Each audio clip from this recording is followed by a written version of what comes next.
নমস্কার বন্ধুরা, আশা করি সবাই ভালো আছেন। কার্তিক পুজোর পরের দিন ভোরবেলা ধান খেলার এই খেলাটা হয় আর কি। ধান চাল বিক্রি হয়।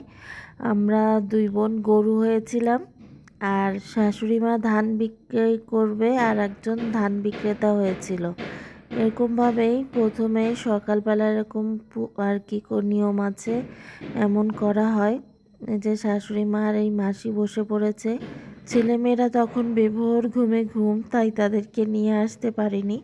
ভোরবেলার দিকে হয়, আর এখানে সবার জন্য প্রসাদ গুছিয়ে দিচ্ছিলাম। বোনও সবাইকে প্রসাদ গুছিয়ে দিচ্ছিল।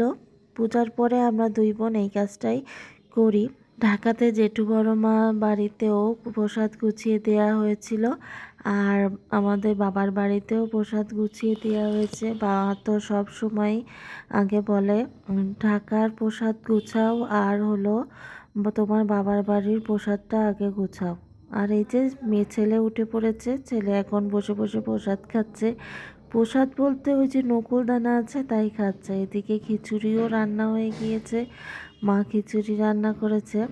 আসলে পূজাতে নৈবেদ্যতে যে পোলাও চাল দেয়া হয় সেইটা দিয়েই খিচুড়ি হয় পরের দিনকে।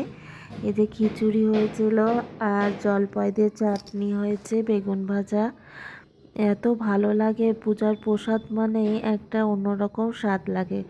এখন এই কথা বলতে বলতে এডিটিং করতে করতে আমারই প্রসাদ খেতে মন চাচ্ছে।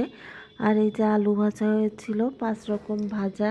পরের দিনকে সকাল 12টার ভিতর পূজা সব কমপ্লিট হয়ে গিয়েছিল। এই যে আমাদের দুই বোনকে শাশুড়িমা গুছিয়ে দিচ্ছে। তারপরে আমরা সবাই মিলে একসাথে খেতে বসেছিলাম। খিচুড়ি প্রসাদও অনেক জায়গায় দেওয়া হয়েছে, আর খিচুড়ি প্রসাদটা এত ভালো হয়েছিল।